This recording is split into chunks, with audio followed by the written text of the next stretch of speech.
And this is a story I think about more often than I would like to admit.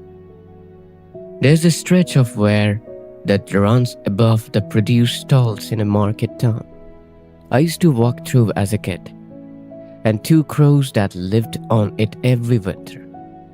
Locals called them Pico and Soot. Never officially, just nicknames that stuck. Pico was the one everyone noticed. Every morning, the second the fish vendors opened their stalls, he would be there, diving low over the crowd, snatching dropped bits of bread mid-air, doing this looping somersault right before he landed that made old women laugh and toss him more. Within an hour, he would eaten his fill and spend the rest of the day perched right at the center of the where everyone could see him. Soot, his brother, never did any of that. While Pico performed, Soot worked the edges of the square. Gutters, cartwheels, the gravel behind the bakery, picking up whatever seed a grain had spilled and gone unnoticed. He didn't eat most of what he found. He flew it, piece by piece, to a hollow in a split oak behind the old mill, half a mile out. The other birds on the rookery teased him for it. One loud jackdaw used to call out, "Still hauling rocks, Soot?" Every time he passed with a full beak, and the rest would cackle.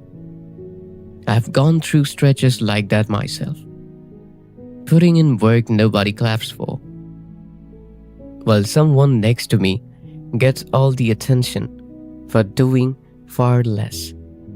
It's a strange, lonely kind of work. You start to wonder if you are the foolish one. Then the market emptied out for winter. The stalls closed early.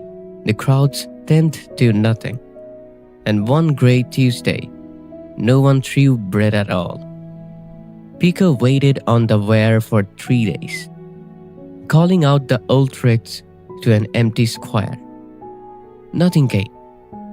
By the fourth day, hungry and quiet for the first time anyone could remember, he flew out to find his brother. He found Soot at the oak, and when Soot opened the hollow, the inside was packed, grain, seed, dried berries, weeks of it. Pico stood at the entrance, embarrassed, expecting to be turned away, or at least made to wait. Soot just shifted over and made room. That's the part of the story that stayed with me longest. Soot never said, "I told you so." He would never been collecting to prove anything. He was just paying attention to a season the rest of the square had forgotten was coming.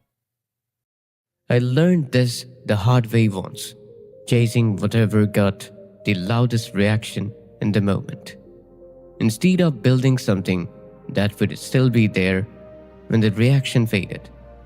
What I take from Pico and Soot isn't that performing is bad.